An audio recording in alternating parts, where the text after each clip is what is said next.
c'est Pauline, coach LinkedIn chez Madame Branding.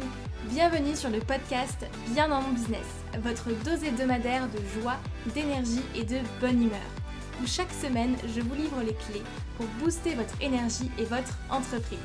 J'espère que vous êtes bien installés, c'est parti.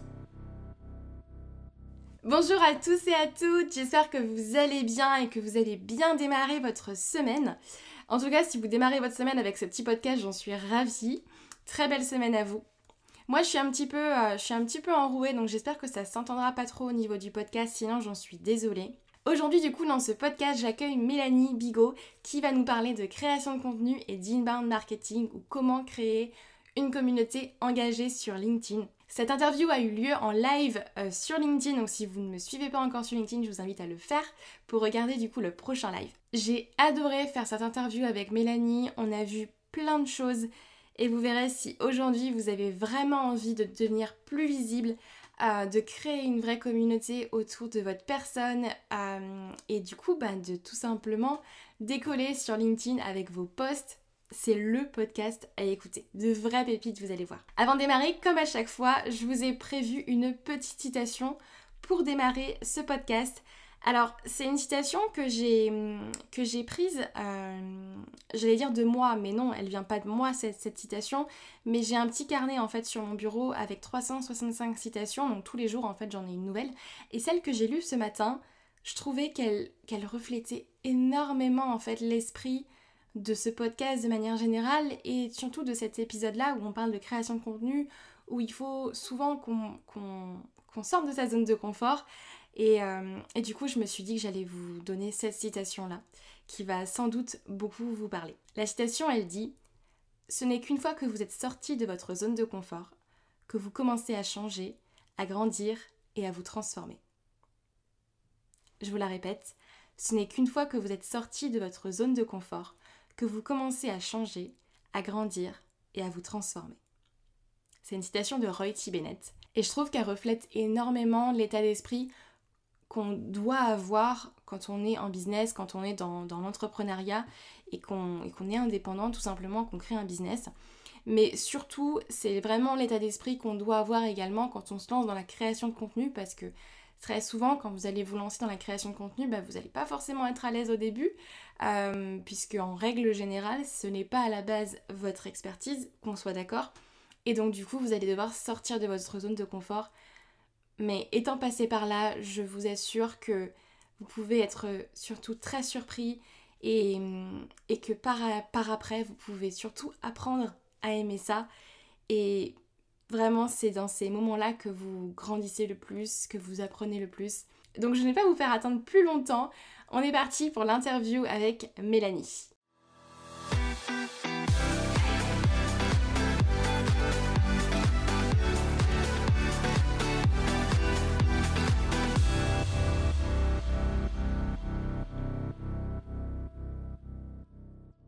Oui, bonjour à tous, bonjour Mélanie, du coup. Top. Super, bonjour Pauline. Super, bonjour du coup Mélanie. Merci d'être là. Je suis ravie de pouvoir faire ce petit live avec toi. Ouais. T'étais une des premières qui m'est venue en tête, tu vois, quand j'ai mis mes invités sur le papier, et je me suis dit, tiens, j'ai envie de parler de création de contenu, et je vois souvent tes posts passer sur LinkedIn, et j'apprends toujours tellement de choses. Je me dis, mince, mais en fait, je suis une bille en orthographe. Il y en a plein qui me disent ça en commentaire. Mais bon, après, je prends aussi des sujets assez spécifiques généralement. Donc, ça ne veut rien dire. Donc voilà, merci d'être là. C'est super sympa d'avoir accepté et je suis ravie. Merci à toi de m'avoir invitée. Ça fait vraiment plaisir. Super. Alors, si ça te va, je vais te présenter et puis je te laisserai rajouter quelques petites choses si tu veux nous partager d'autres choses sur toi. D'accord. Donc, quand j'ai fait mes petites recherches, du coup, j'ai vu que tu avais démarré en 2016 en tant que correctrice et relectrice, c'est ça? Dans une maison d'édition? Du coup, c'est pas ma carrière officielle, c'est qu'en fait, j'étais stagiaire à ce moment-là. Donc, après, j'ai travaillé un peu en parallèle de mes études. Mais j'étais pas vraiment stagiaire est un vrai travail. Hein. Oui. et du coup, tu t'es mis à ton compte en 2018? C'est ça, donc 2019. Ça fait presque 2019. Ok, ça fait donc 2 ans. Ouais, tu fais ça. À temps plein, c'est top. 1 an, ouais, un an et demi. Ouais. J'ai commencé officiellement en septembre 2019. Ok, super. Top, top. Mm. Et du coup, tu es aussi écrivain à côté ou écrivaine? Enfin, moi, je dis Mhm. écrivaine, tu me diras ce qu'il faut dire. Et tu as un blog d'écriture, c'est ça, à côté, qui s'appelle Abby McAlban, si je le prononce bien. Oui, c'est ça. Très bien prononcé. Oui, mais moi, du coup, c'est vrai que j'ai tendance à dire écrivain parce que j'ai toujours eu Mm. l'habitude de dire ce mot, mais je crois que dans le dictionnaire maintenant, les deux sont autorisés, écrivain et écrivaine. Ouais, il me semble que Donc les tu deux peux se dire disent. écrivaine. Ok. Et du coup, tu es rédactrice de contenu web à côté aussi, donc tu rédiges des articles, Mm. j'ai vu des livres blancs, des fiches produits, newsletters, etc. Oui, alors ça, je C'est l'ai ça? fait vraiment à mes débuts et maintenant, je le fais quasiment plus. J'ai gardé en D'accord. fait un client vraiment en rédaction, mais maintenant, je me suis vraiment spécialisée en correction parce que c'est Ok, quelque chose que je préfère faire. ça marche. Et voilà, Donc si un j'aime jour bien. j'ai envie. Ok. Vas-y, Non, vas-y. non, je disais, si un jour, du coup, j'ai envie d'écrire mon livre, c'est vers toi qu'il faut que j'aille pour le Oui, voilà. corriger. Super. Totalement. Je pourrais le sniper. Super, super. Et du coup, j'ai vu que tu avais lancé ta formation d'écriture il y a un mois ou deux, non? J'avais vu passer l'information. C'est Ouais, top. je l'ai lancé juste avant le Nouvel An, juste avant Noël même. Ouais, Et ouais, donc c'est pour apprendre à commencer son roman, comment combattre le syndrome de la page blanche, comment s'organiser, comment créer une routine efficace pour commencer son roman de manière efficace, justement. super. Super intéressant. Bah, bravo en tout cas pour tout ce que tu fais. C'est Ben, super merci, inspirant. c'est Génial. gentil. Et du coup, comment est-ce que tu t'es lancé là-dedans? Est-ce que tu as toujours plus ou moins baigné dans l'univers de l'écriture ou pas forcément Ouais, l'écriture, c'est quelque chose que j'ai toujours adoré faire. Enfin, officieusement, j'ai commencé, j'avais 5 6 ans, j'écrivais des petites histoires avec ma mère parce que bon, voilà, j'aimais bien ça. C'était la série des Monsieur et Madame. Là, on Ouais. réécrivait des histoires nous-mêmes, elle faisait les dessins, moi j'écrivais des histoires. Bon, je sais même pas à quoi ça ressemblait, ça devait être une catastrophe, mais bon. Et du coup, j'ai commencé vraiment ma carrière d'écrivain en 2010. J'ai écrit mon premier roman, donc Abby McAlban, c'est pour ça que j'ai appelé mon site d'écrivain comme ça. Et depuis, j'en ai écrit 22 autres. Là, j'ai terminé le 23e il y a quelques jours, il n'y a pas très longtemps.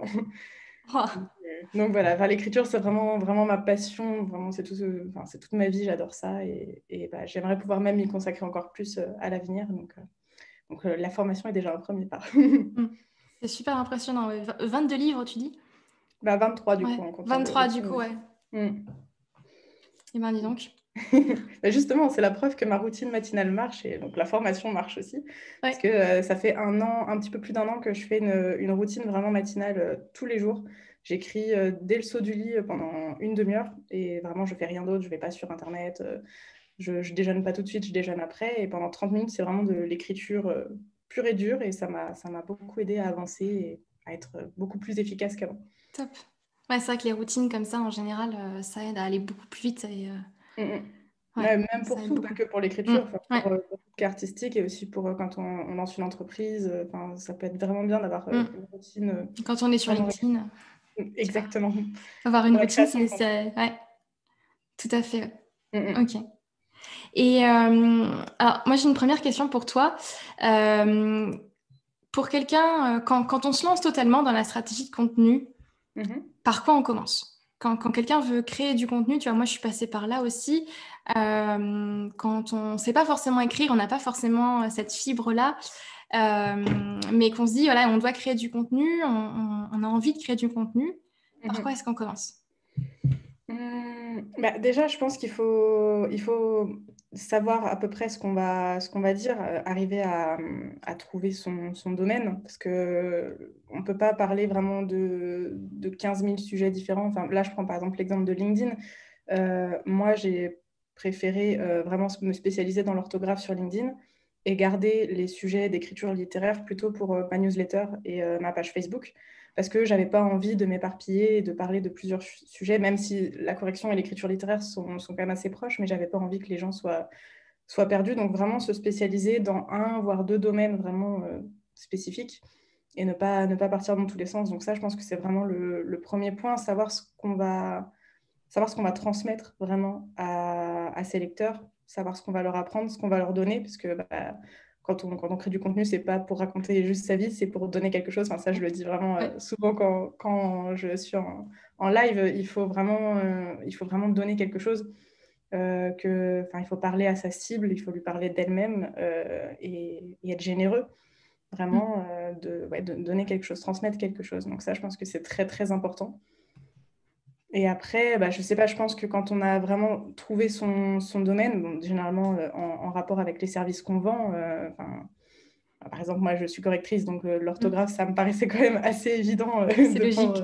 voilà, de prendre ce domaine. Bah, du coup, je pense qu'on peut commencer à faire aussi une liste de sujets pour avoir un peu une vision d'ensemble, même pour quand on a un blog, par exemple, faire une liste de sujets potentiels, même si on ne les traite pas tous, mais au moins pour Mm. avoir une vue d'ensemble. Et la moindre chose peut justement nous inspirer. Et donc, il faut penser à la noter, je pense, pour toujours avoir des sujets d'avance. Ça, c'est important, je pense. Ouais. Et ouais, voilà. Ouais, super. Ouais. Ouais. J'en profite pour dire bonjour à tout le monde qui nous a rejoints.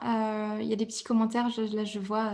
Bonjour Loni, bonjour Xavier, Jérôme, Hervé, Nordine, bonjour Marine, bonjour Monique, bonjour Karima, Sylvie, Kamel. Je crois il y a encore d'autres commentaires et tout qui arrivent. Ouais, effectivement, c'est super intéressant ce que tu dis. Quand on crée du contenu, le premier objectif, ça doit être effectivement de donner de la valeur et de partager quelque chose, quoi. Il ne s'agit pas d'écrire pour écrire Mhm.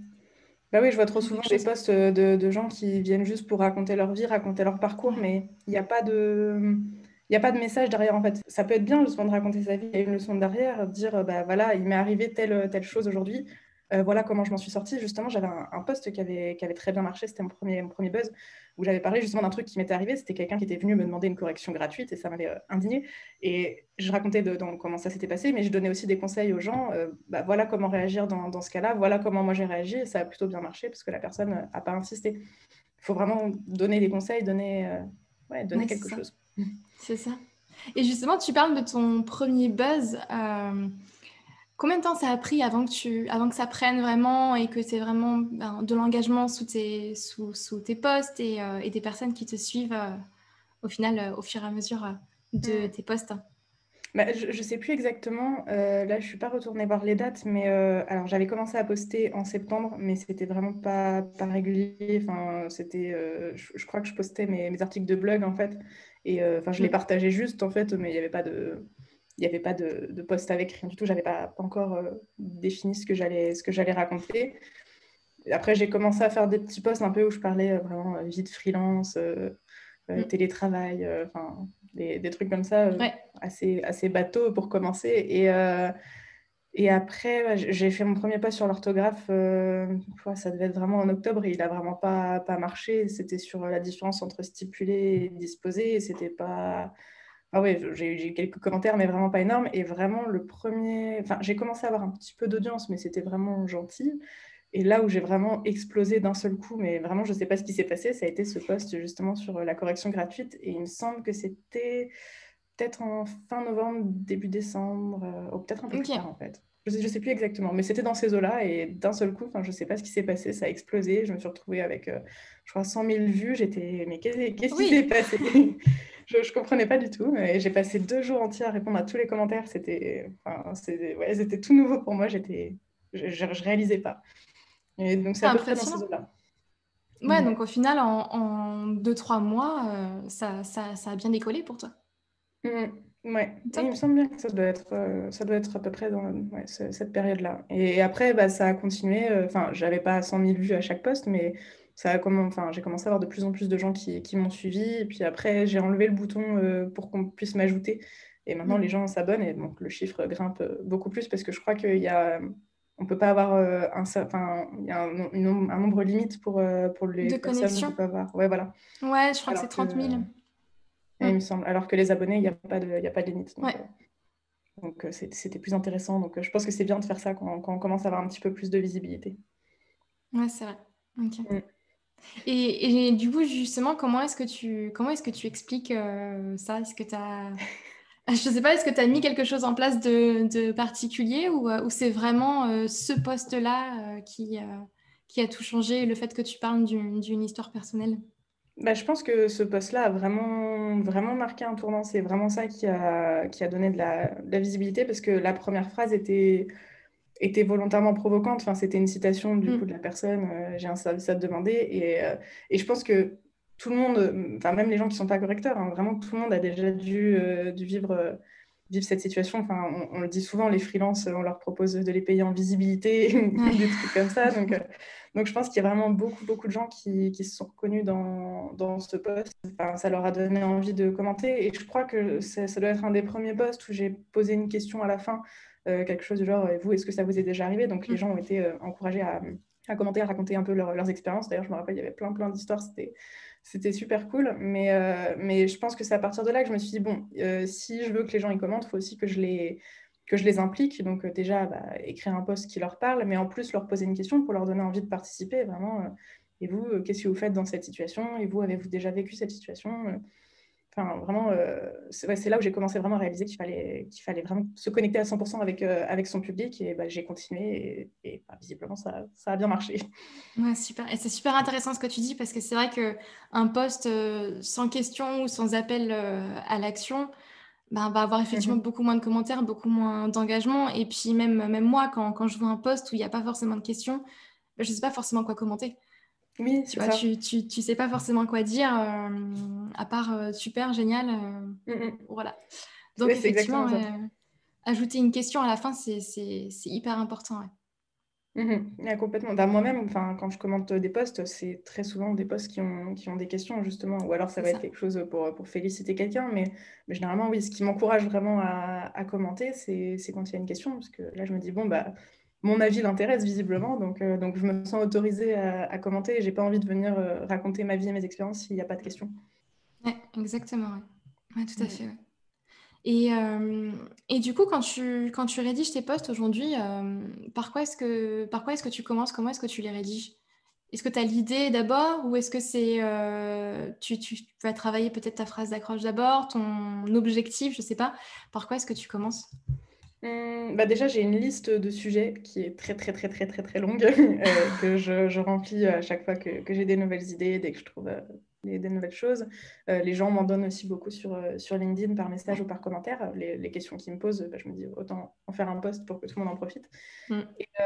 Donc, généralement, bah, normalement, je suis censée avoir des posts d'avance, mais là, ces derniers temps, comme j'ai eu beaucoup de travail, j'ai plus de posts d'avance. Donc, j'écris un peu tout la veille pour le lendemain. Là, mon dernier post lundi, justement, je l'ai écrit, il était minuit et demi, je crois. Je me disais, ah mince, il faut que je fasse mon post pour demain. Donc, ouais, bon, j'ai bien réussi à le faire, ça a bien plu aux gens, visiblement. Après, bah, ouais, la phrase d'accroche, c'est le premier truc sur lequel je travaille. J'essaye vraiment de trouver quelque chose bah, d'accrocheur. Généralement, soit une question. Mmh. Vraiment, bah, là, le dernier, c'était une question, genre, je sais même plus, c'était un nouveau-né, genre, mais comment est-ce qu'on écrit nouveau-né au pluriel?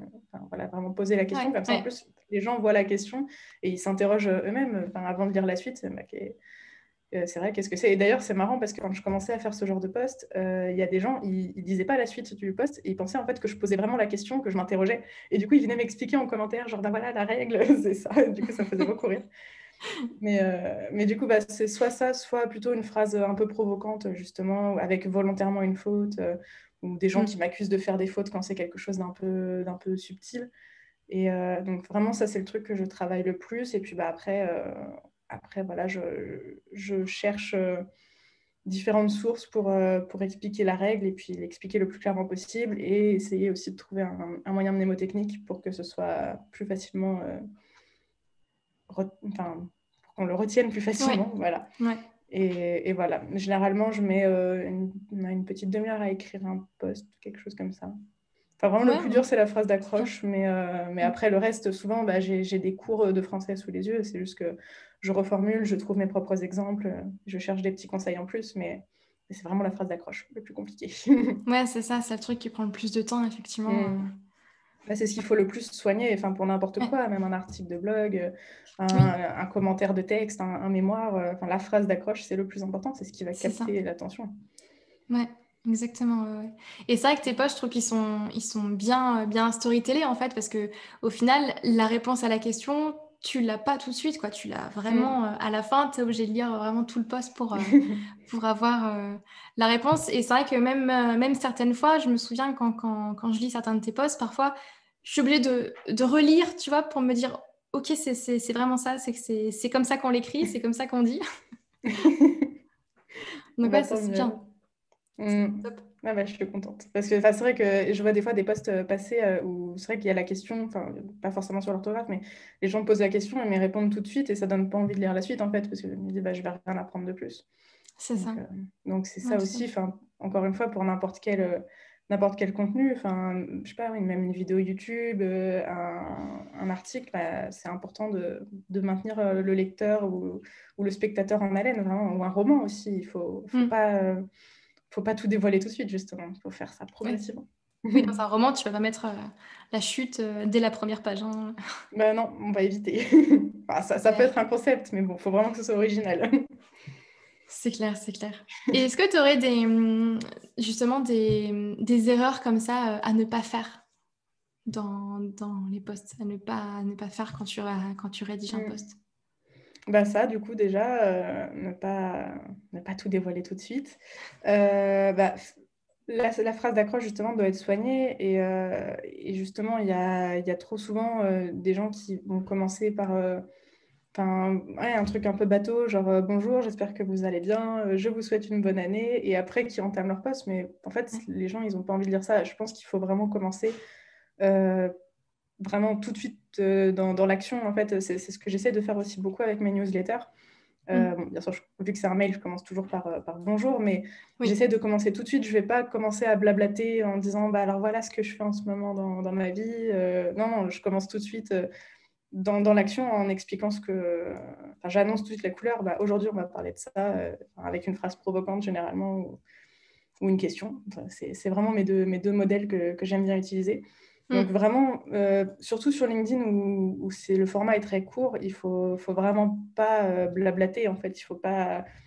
Il faut tout de suite intriguer le lecteur que dès qu'il voit la première phrase, il se dise mais il faut que je lise la suite. Je dois savoir ce qu'elle veut dire, ce qu'il veut dire avec ce poste, avec cette question.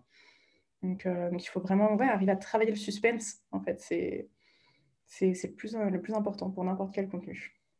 Ouais, c'est ça. Et puis aller à l'essentiel du coup et pas Mm, écrire. Moi, je vois souvent aussi dans les posts, tu sais, des personnes qui rédigent des gros pavés, mm, tu sais, qui du coup n'aèrent pas forcément leur texte.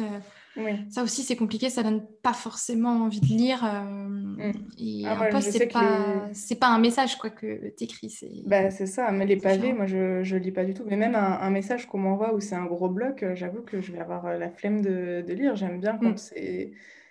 quand c'est concis et puis même Ouais. quand c'est aéré, en fait, un paragraphe, une idée, on va pas...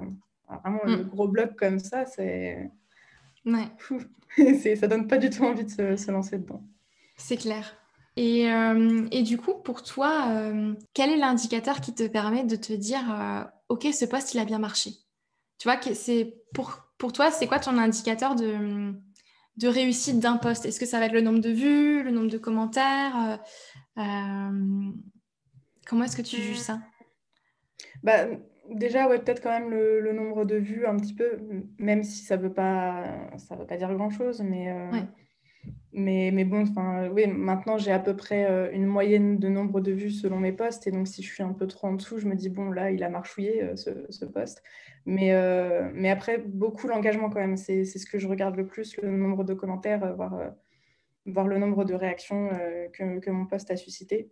Et oui, c'est vraiment ça qui m'indique vraiment si les gens ont été vraiment intéressés au point de commenter. Parce que s'ils commentent pas, je me dis, bah ouais, ils ont appris un truc peut-être, mais ça leur a pas laissé un souvenir transcendant. Donc la prochaine fois, je ferai mieux. Ouais, c'est Mais, ça. mais oui, Ouais, moi, mais vraiment, l'engagement, je pense que c'est le plus fiable, vraiment. Parce que les vues, c'est vrai que ça veut rien dire. Les gens, ils peuvent voir, mais sans s'y intéresser. ouais, tout à fait. Et puis c'est vrai que le nombre de vues aujourd'hui sur LinkedIn, c'est pas forcément le nombre de personnes qui se sont arrêtées sur le post, c'est juste le nombre d'impressions.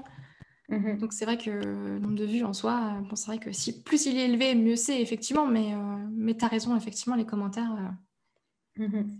c'est ce qu'il y a de plus important. Ouais.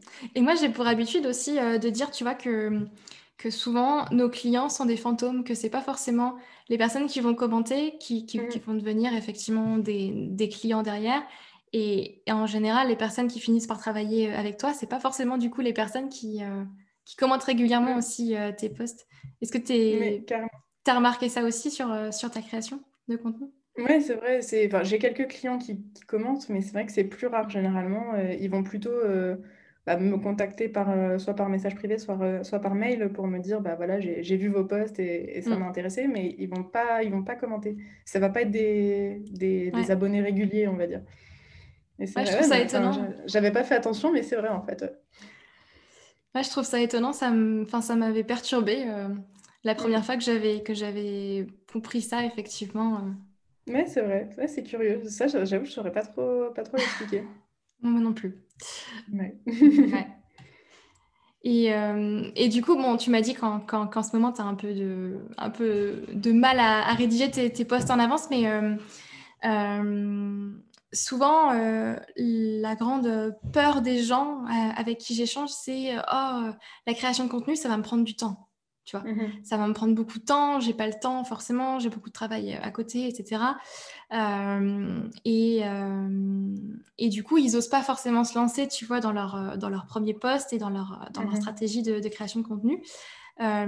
Du coup, comment est-ce que tu t'organises Mhm. en règle générale? Est-ce que tu te prends, je sais pas moi, une journée entière, tu vois, pour rédiger plusieurs posts Mhm. ou pas? Comment est-ce que Ouais. tu t'organises?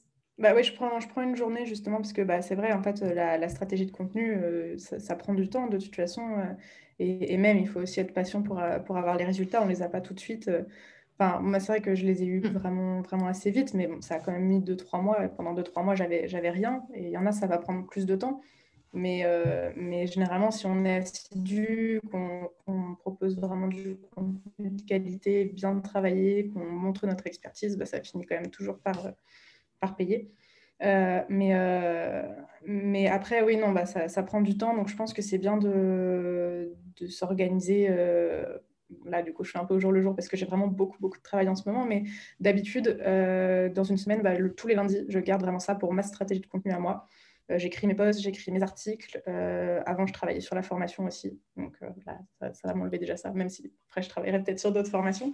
Mais voilà, c'est vraiment le lundi, c'est ma journée contenu personnel. Je ne travaille pas du tout pour mes clients. C'est parce que, enfin, il faut vraiment un moment dans la semaine pour ça. Et j'avais pas envie de consacrer mes week-ends à ça. Parce que les week-ends, généralement, c'est plutôt l'écriture littéraire.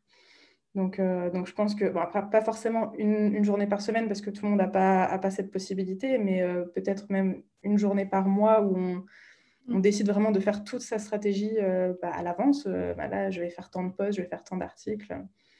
Je pense que c'est vraiment le plus efficace de pas faire ça vraiment éparpillé au compte-gouttes. Parce que là, enfin, comme je dis, je le fais en ce moment au jour le jour, mais du coup, ça me stresse parce que je me dis, ah, vite, il faut que je le fasse. Je vais peut-être le sortir en retard. Je vais peut-être avoir un imprévu qui fait que je ne vais pas pouvoir le faire dans les temps. Mm. Donc, et d'ailleurs, vendredi dernier, j'ai pas posté parce que j'ai vraiment, vraiment pas eu le temps et ça m'a beaucoup stressée. Je me disais, ah, mais enfin, les gens, ils attendaient peut-être la suite du pluriel des mots composés. Donc, c'est pas gentil, je publie pas. Mais bon, du coup, je me suis rattrapée lundi. Ouais, c'est vrai que ça me stresserait aussi, tu vois, de faire mon contenu au compte-gouttes, je pense. Mhm, J'aurais du mal, même si j'ai du contenu, tu vois, beaucoup plus spontané que j'écris comme ça sur le tas et que je mhm, publie tout de suite. Mais j'aime bien préparer mon contenu à l'avance. mhm.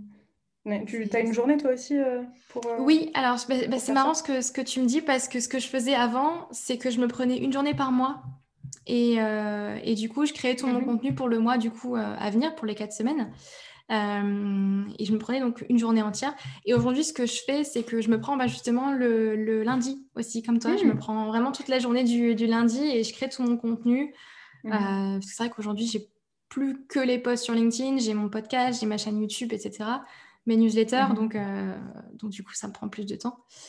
Bah oui. Mais ouais, je préfère me réserver une journée entière. Je prends pas de rendez-vous, je prends rien et puis j'y vais à fond, quoi. Mm. Ouais, je trouve que c'est bien. En plus, je trouve que dès le lundi, premier jour, ça fait une reprise en douceur.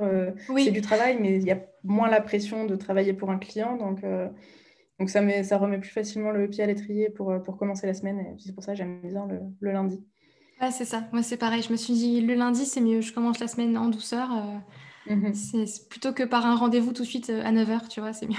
Ouais, carrément. Et pourquoi est-ce que tu avais, enfin, il y a une raison pour laquelle tu t'étais lancée sur LinkedIn, comme ça, en 2019, du coup? Ouais, bah en fait, c'est que je voulais pas du tout prospecter. Mmh. Enfin, ouais, vraiment aller vers les gens, prospecter, envoyer des messages, Ouais. dire oui, bonjour, je suis rédactrice, est-ce que vous voulez bien travailler avec moi? C'était pas du tout mon truc, j'avais pas du tout envie. Et du coup, bah, je me suis lancée parce que j'ai une amie, Inès Sivignon, qui s'est lancée Mmh. elle aussi en freelance pas très longtemps avant moi et qui m'a donné plein de conseils justement pour me lancer. Et elle était sur LinkedIn et elle faisait déjà bah, de l'inbound marketing avec des posts qui attiraient des clients à elle. Et donc, du coup, je me suis dit, bon, bah, je vais faire pareil. Enfin, j'avais pas envie, hein. Elle m'a vraiment traînée jusqu'à LinkedIn en disant, mais si, tu verras, c'est bien. Donc, du coup, j'ai essayé au début. Moi, enfin, oui, j'aime pas du tout les réseaux sociaux, donc ça me gonflait un peu. Je me disais, ça va servir à rien, ce truc-là. Mais bon, finalement, je me suis prise au jeu et puis voilà. Maintenant, Mmh. je suis bien installée. Super. Ouais, c'est vrai que souvent, au début, on n'y voit pas trop l'intérêt. On se dit: «Bah, je vais peut-être me lancer, mais bon, on verra bien ce qui se passera». Et après, on est souvent très surpris, hein. Bah ouais, moi je pensais vraiment pas Mmh. enfin, même avant mon premier poste, j'avais déjà attiré quand même des clients à moi bah, avec mes petits posts où je parlais vite Mmh. fait de rédaction et de freelancing. Et enfin, ouais, déjà je me suis dit, bah ouais, en fait ça marche, j'ai pas besoin d'envoyer des messages aux gens pour leur dire, oui, je peux travailler pour vous s'il vous plaît. Donc non, bah, c'est ça aussi qui m'a beaucoup encouragée en réalisant que c'était possible. Et puis en plus, je m'étais abonnée à pas mal d'autres freelances, mais qui étaient là depuis déjà beaucoup plus longtemps que moi et qui me disaient, bah oui, oui, moi je ne prospecte jamais, je poste et les gens viennent à moi. Donc je me disais, bah c'est possible en fait, c'est pas un mythe, ça existe vraiment et ça m'a encouragée vraiment à continuer. Ouais, c'est vrai que c'est super intéressant ce que tu dis, justement, c'est que c'est possible. Du coup, tu as Mm. jamais fait de prospection, au sens, outbound, du coup, marketing, du terme, tu vois? Non. Bah, je crois que j'avais envoyé un mail, mais j'avais jamais eu de réponse. Mais c'est tout. Franchement, c'était pas pour moi. Et rien qu'envoyer un mail, enfin, c'était horrible. Je me sentais pas Ouais, bien après. Je me disais, oh mon Dieu, mais ça se trouve, je les dérange, les pauvres. ouais. Et bon, finalement, on m'a pas répondu. Mais ouais, non, franchement, c'était pas du tout mon truc. Mmh. J'aime pas du tout aller comme ça vers les gens. Donc je me Mmh. suis dit, l'inbound, c'est vraiment nickel pour moi. Ça me correspond très bien. Ouais, c'est vrai, mais moi, je me souviens au tout début quand je me suis lancée, j'avais essayé 2, 3 appels comme ça, Mhm. mais j'ai très vite abandonné, hein. Non. Les appels à froid, j'étais pas du tout à l'aise, enfin, je voyais pas l'intérêt et puis ça se ressentait que Mhm. j'étais pas à l'aise, donc forcément, ça allait mener nulle part, tu vois? Mm. Donc ouais. Bah ouais, c'est ça. Je pense qu'il faut, quand on fait ça, il faut vraiment avoir la fibre commerciale, Mmh. enfin, vraiment arriver, savoir se vendre à 100%. Et enfin, c'est vrai que moi, c'est pas du tout mon truc. Et du coup, bah, je me suis dit, vaut mieux. Enfin, en plus, je pense que le risque, quand on fait ça, vraiment les appels à froid, c'est vraiment de tomber sur un prospect pas vraiment qualifié, en fait, pour nous, Aussi. qui ne nous correspond pas à 100%. Alors que quand les gens viennent à nous, bah, il y a quand même beaucoup plus de chances qu'ils soient vraiment intéressés par notre domaine précisément. Ils nous ont trouvés parce qu'ils se sont dit, bah, elle peut répondre à mon besoin. Et je pense que c'est une collaboration qui sera beaucoup plus appréciable, beaucoup plus efficace. Mmh. Ouais, tout à fait, quand tu as vraiment ta propre communication et du coup que tu mets ta personnalité, ton image de marque en fait et Mm. tout ton côté, unique et personnel, forcément tu attires des gens effectivement qui sont bons pour toi et qui te Mhm. ressemblent, du coup qui sont intéressés et c'est vraiment par ce que tu fais, et Mhm. qui sont là pour toi aussi, pour ta personne, quoi. Ouais, exactement. Ça, c'est important, ouais. Mais justement, je me rappelle sur LinkedIn, puisque enfin, je poste en étant moi-même, en fait. Je me suis pas Mmh. inventé un personnage et il y a pas mal de posts où je suis un peu rageuse, enfin, je m'indigne sur des trucs et tout ça. Et je sais qu'il y avait déjà des gens qui m'avaient envoyé des messages à mes débuts pour me dire oui, c'est pas très professionnel de faire ça, vous devriez être plus corporate et tout ça. Et je me disais, bah non, enfin, moi, justement, les gens qui travaillent avec moi, je veux qu'ils m'acceptent comme je suis, justement, enfin qu'ils aiment mes posts comme ils sont justement bah, parce qu'il y a le petit truc en plus de la rageuse qui les a attirés, qui les a séduits en tant que clients. Et j'avais pas envie de me transformer vraiment en étant toute sérieuse. Bon, aujourd'hui, on va parler d'orthographe. Et puis c'est tout, quoi. Je pense que c'est très important de rester soi-même. Mm. Et comme ça, on travaillera avec des clients qui nous apprécient comme on est nous. Et puis s'ils n'apprécient pas, bah, ils vont aller chercher quelqu'un d'autre. C'est pas grave. Tout Il y a à fait, ouais. d'autres correcteurs, il y a d'autres prestataires, peu importe. Je suis à 300% d'accord avec toi, tu vois. Et c'est vrai que, tu vois, une des peurs que moi j'avais aussi avant et que je rencontre souvent avec les personnes avec qui j'échange, c'est cette peur de j'ose pas poster parce que j'ai peur de pas être professionnelle. Tu Mhm. vois, j'ai peur de pas rentrer dans le cadre ou rentrer dans le moule de LinkedIn, de comment je dois être justement. Mhm. Et les gens s'imaginent je pense, qu'ils doivent être professionnels ou qu'ils doivent être quelqu'un pour Mhm. s'autoriser justement à publier quelque chose. Bah ouais, Je trouve ça carrément. dommage. Mais je pensais un peu ça aussi au début. Je me disais, il faut être très sérieux. Mm. Et je m'étais abonnée au profil de Alexandra Martel, qui est Mhm. spécialisée en rédaction persuasive, avec qui j'avais fait le festival web de création de contenu cet été. Et elle, en fait, justement, ses posts, enfin, c'était pas du tout corporate. Enfin, je me rappelle qu'il y avait des posts où elle disait que pour réveiller son copain le matin, elle faisait le cri du lynx ou des trucs comme ça. Mais à chaque fois, il y avait quand même un rapport avec son travail. Donc, Ouais. je me disais, c'est incroyable qu'elle arrive à raconter sa vie. Enfin, je sais qu'il y en avait un aussi où elle racontait qu'elle s'était acheté une nouvelle bouilloire. Au début, on voit pas le rapport, mais il y avait quand même toujours un rapport avec son travail. Et je m'étais dit, mais c'est génial, en fait. On peut vraiment parler de n'importe quoi sur LinkedIn, tant que, bah oui, il y a un rapport avec son travail et que qu'on n'est pas là encore une fois pour raconter sa vie gratuitement. Mais c'est ça qui m'a vraiment encouragée à me dire, bah non, je peux être moi-même, je peux raconter ce que je veux tant que après je transmets Mm. quelque chose. Et ça m'a vraiment beaucoup, beaucoup encouragée. Même aussi au tout début, je voulais pas parler de mes romans parce que je me disais, oui, c'est pas très sérieux. J'écris de la fantaisie. Enfin voilà, pour trouver des clients en rédaction, peut-être qu'ils vont pas vouloir donner ça à une auteure de fantaisie. Et en fait, j'avais rencontré un spécialiste en personal branding, David Gaudreau, qui m'avait vraiment dit, mais non, c'est juste au contraire, c'est vraiment super. Mets ça en avant pour enfin, montrer justement que tu n'es pas une rédactrice comme les autres, que tu as en plus la casquette écrivain. Et du coup, ça m'a encouragée à le faire. Et justement, ça a attiré aussi des gens à moi qui étaient intrigués, en me disant, bah, comme ça, vous écrivez des livres, dites-moi plus. Bah, justement, moi, j'ai besoin de corrections, j'ai besoin de conseils, j'ai besoin d'articles, mais un petit peu storytelling. Donc en fait, non, je pense que c'est Mm. bien de pas en fait vouloir à tout prix être ultra professionnel, rentrer dans le moule. En fait, justement, on est tellement nombreux que c'est bien justement de montrer notre petite spécificité, et montrer qui on est et qu'on n'est pas comme tout le monde, qu'on n'est pas un correcteur comme tout le monde, qu'on n'est pas un rédacteur comme tout le monde. Vraiment, qu'est-ce qu'on a comme petit truc en plus? Ouais, tout à fait, ouais. Ouais, tout à fait. Et c'est super intéressant que tu parles de branding, tu vois, parce que pour moi, c'est super important et c'est pour ça que j'avais créé effectivement Madame Branding. Mm. Tu vois, parce que quand tu te lances sur LinkedIn, pour effectivement te démarquer, il faut que tu puisses travailler ton image de Mm. marque et que tu puisses justement connaître ton petit plus, ta petite valeur Mm. ajoutée en plus. Ça va jouer par plein de petites choses comme ta personnalité, mais c'est super important effectivement de le mettre en avant ouais, Mhm. et de le travailler Bah oui. C'est sûr, c'est sûr. pour justement pas ressembler effectivement aux autres. Mhm. C'est vrai que quand tu regardes, je crois que des freelances, oh, je me souviens plus du nombre exact de freelances sur LinkedIn, mais je crois qu'on est à plus d'1 million.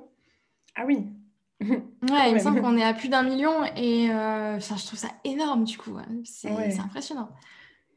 Ah ouais, je pensais pas que c'était Donc bon, autant. Mais bah, c'est sûr, enfin, avec un tel chiffre, ouais, on a vraiment intérêt à se démarquer en montrant ouais. vraiment qu'on a vraiment Ouais. un truc en plus, une spécialité vraiment pas banale, parce que sinon en fait, on se perd dans l'océan de tous les autres freelances, quoi. Ouais, c'est C'est... ça, tu te noies dans la masse. Ça. Bah ouais, Mm. carrément. Mm. Et après, il faut aussi, enfin ouais, vraiment être authentique parce que je vois aussi beaucoup trop de freelance et même pas que, hein, mais des utilisateurs LinkedIn ou d'autres réseaux qui veulent vraiment trop reprendre la recette de quelqu'un Mm. d'autre. Et Ouais. bah, généralement, non, en fait, la recette, elle marche parce que c'est quelqu'un qui l'a créée pour lui sur mesure, mais ça marchera pas forcément sur quelqu'un d'autre. Enfin, par C'est ça. exemple, enfin, je regardais les newsletters de Stan Leloup, qui est spécialiste en Mm. marketing. Enfin, je pense que quasiment tout le monde connaît. Je pense que tout le monde Et, connaît. oui. Et du coup, ben, il a une newsletter super bien, mais je m'étais abonnée aussi à pas mal d'autres newsletters de plus petits influenceurs, enfin, plus petits entrepreneurs, je veux dire. Et enfin, c'était du copier-coller, mais enfin, ça sentait le réchauffer. Ouais, c'était Mm. pas... Ouais, on sentait en fait qu'ils essayaient de faire du Stan Leloup, mais non, le Stan Leloup, ça va à Stan Leloup, ça va pas aux autres personnes, quoi. Ouais, c'est ça, c'est ça. Et puis, je pense même que, tu vois, ça peut peut-être marcher, Mhm. les personnes qui font ça, mais qu'au final, à partir du moment où ces clients-là finissent par trouver quelqu'un d'autre, tu vois, un autre copycat Mhm. qui va faire exactement la même chose, mais qui va être 10-15 € moins cher, au Mhm. final, ils vont partir parce qu'au final, ils seront pas là pour la personne en elle-même et ce qu'elle dégage, Mhm. mais pour l'offre et pour quelque chose qui, au final, ils Mhm. peuvent trouver ailleurs, quoi.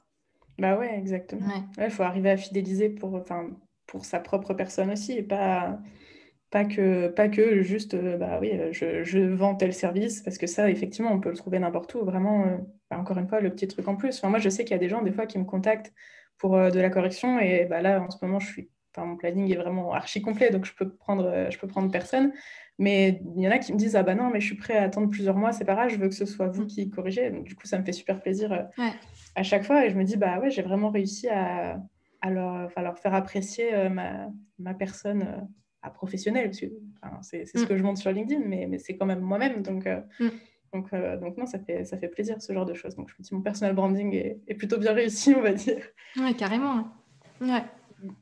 C'est vrai que quand tu publies un post, tu vois, quand ça arrive dans mon fil d'actualité, en général, je le vois tout de suite. Je sais que c'est le tien. Je lis la première phrase, je sais que c'est toi. Ah, bah, ça fait Tu plaisir. vois?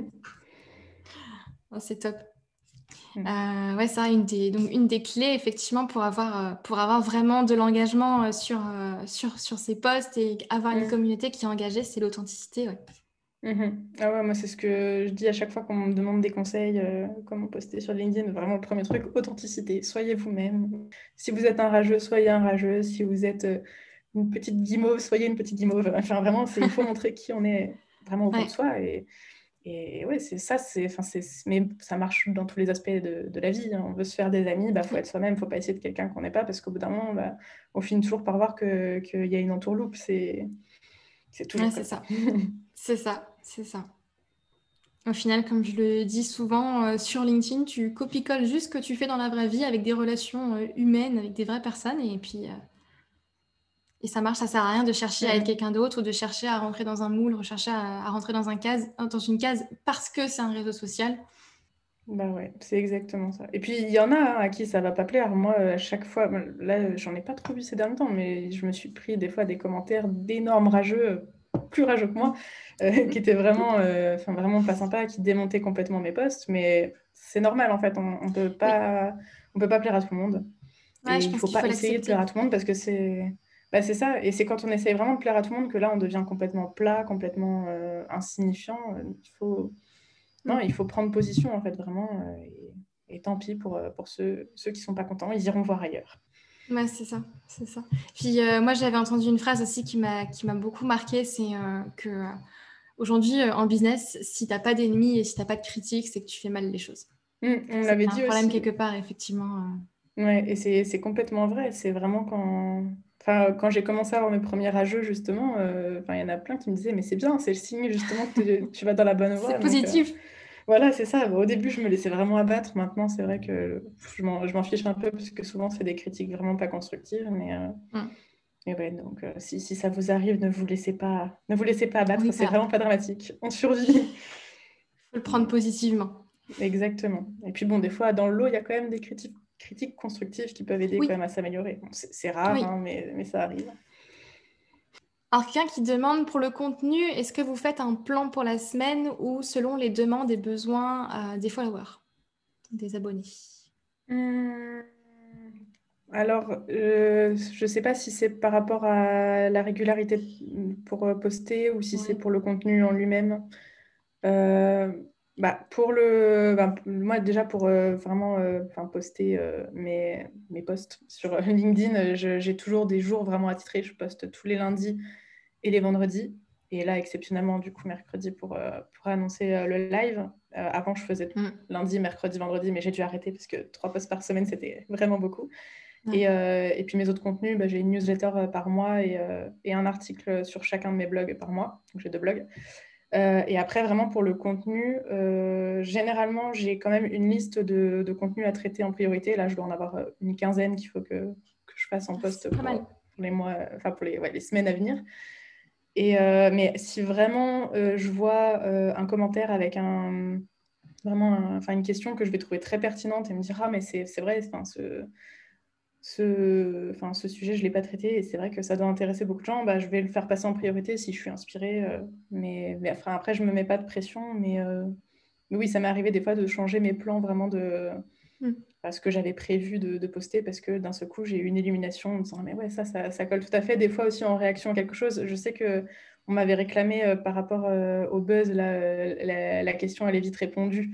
Et du coup, je me suis dit, bon, je vais pas faire ça dans 6 mois, autant le faire tout de suite parce que c'est le moment. Oui. Et pareil, il y avait une pub, je crois, c'était pour Burger King. C'était on dit rouvert ou réouvert. C'était une pub qu'ils avaient fait. Et pareil, on me l'a réclamé, donc je me suis dit, je vais pas attendre longtemps, là, je vais le faire tout de suite en réaction. Mais ça dépend vraiment des sujets, ça dépend de l'inspiration aussi, ça dépend si le sujet mérite un post ou pas, parce que des fois non. Mais ouais, ça dépend. Ok, ouais, effectivement, ouais. Ah, quelqu'un qui dit, ça peut être intéressant ça, et d'ailleurs je pourrais y répondre aussi, mais peut-on sous-traiter l'activité d'écriture sur LinkedIn? Si oui, auprès de qui? Oui, je pense que, oui, en fait, c'est pas je pense, mais oui, parce que moi-même, j'ai déjà écrit des posts pour des entreprises. Donc oui, après, je pense qu'il faut vraiment, on peut le faire avec un rédacteur, un community manager ou même un spécialiste LinkedIn, mais je pense qu'il faut vraiment très bien expliquer qui on est, quelles sont nos valeurs, ce qu'on veut transmettre. Et puis peut-être même toujours bien relire les posts et éventuellement les adapter pour que ça colle un peu plus à notre personnalité parce que, comme je disais, vraiment sur LinkedIn, il faut être authentique, on montre qui on est.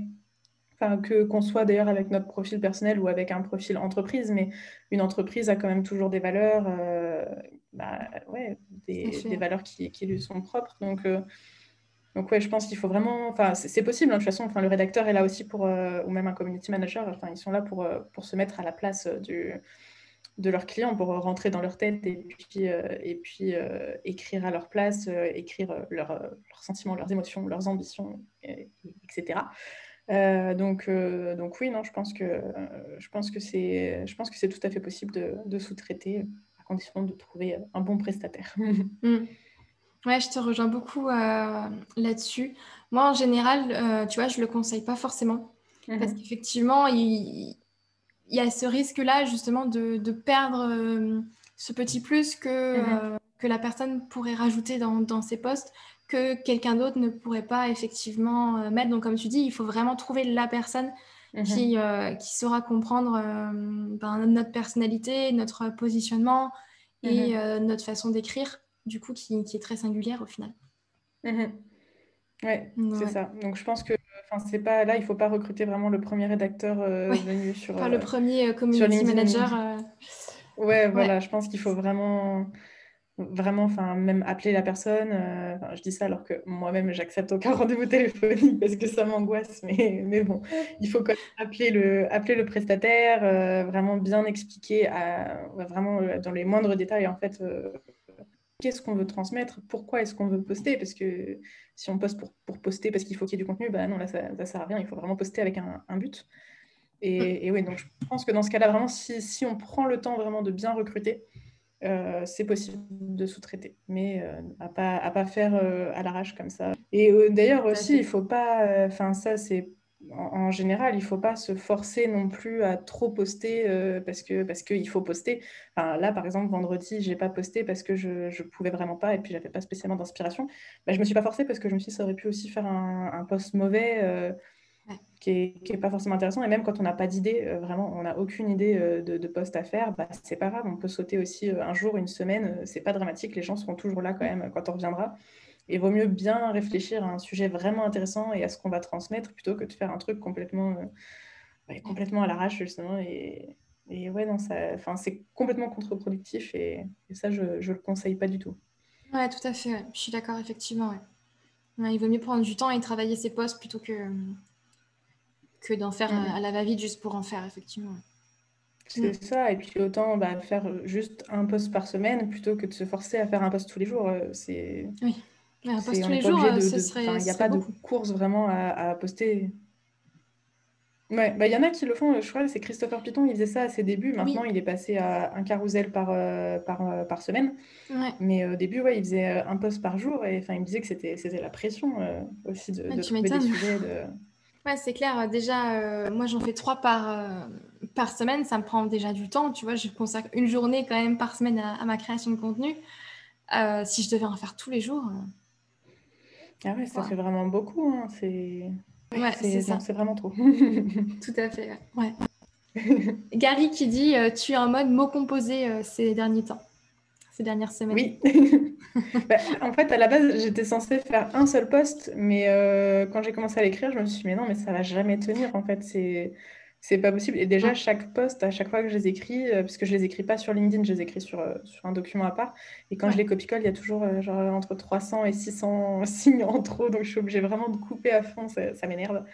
Mais du coup, là, ouais, je pense qu'il m'en reste encore au moins un ou deux. Donc là, on est à fond dans les mots composés. Et vendredi, j'ai encore un post là-dessus qui va sortir. Super, super, super. Mais c'est vrai que moi aussi, parfois, tu vois, je suis obligée de recouper mes posts parce que j'écris plein de mots et puis ensuite, tu dis, ah non, Ouais, c'est faut que je horrible coupe. ça, parce que Et des tu fois, dis, je mets des mince, mais petites je blagues l'avais et tout écrit. ça, et du coup, ce que Ouais, j'enlève. Bah ouais, mais ouais, c'est chiant, moi, j'aime pas. je l'avais écrit pour que ce mot-là, justement, soit là, etc. Mais non, bon, Mhm. tant pis. Bah ouais. Bah, ce C'est que j'essaie frustrant. d'enlever au début, c'est vraiment les hashtags. Après, j'essaie Mm. vraiment genre d'enlever un smiley par-ci, smiley par-là. Mais bon, Ouais, quand il y a c'est ça. 600 signes en trop, là, on est obligé d'enlever des phrases complètes. Ouais, moi, j'enlève des espaces, tu sais, entre les points d'interrogation et les doubles points. Ah oui.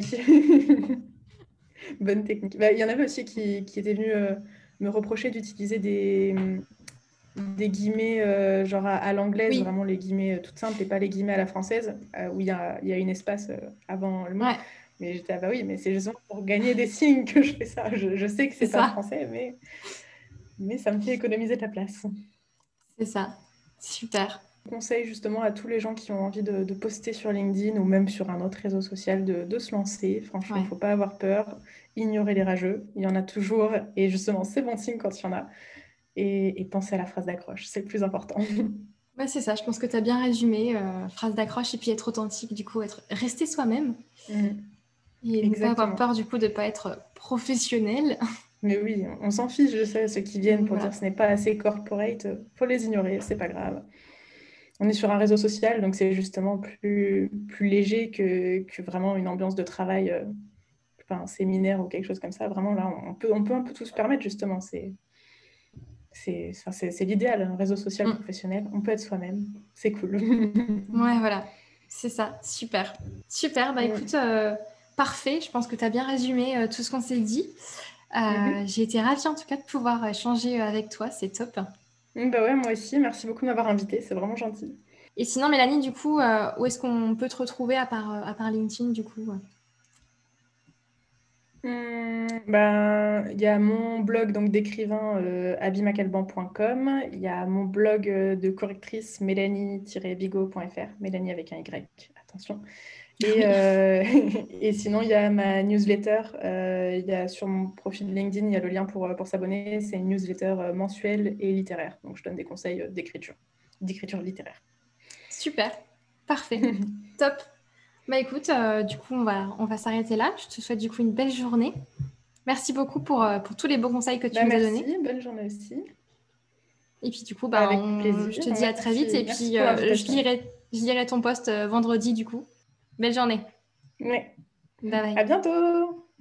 Voilà les amis, cette interview est terminée. Donc comme vous l'avez vu, on a parlé de plein de petites choses et de plein de belles choses, de vraies pépites si vous voulez vraiment devenir plus visible sur LinkedIn principalement, mais sur d'autres réseaux sociaux également. Et si vous voulez vraiment vous lancer, mais allez-y, passez à l'action parce que ce n'est que comme ça que vous aurez des résultats. Et surtout, point important, vous avez vu, on a parlé de points plus techniques, que ce soit au niveau de la phrase d'accroche, de l'appel à l'action, qui doivent vraiment être présents quand on crée un post sur LinkedIn.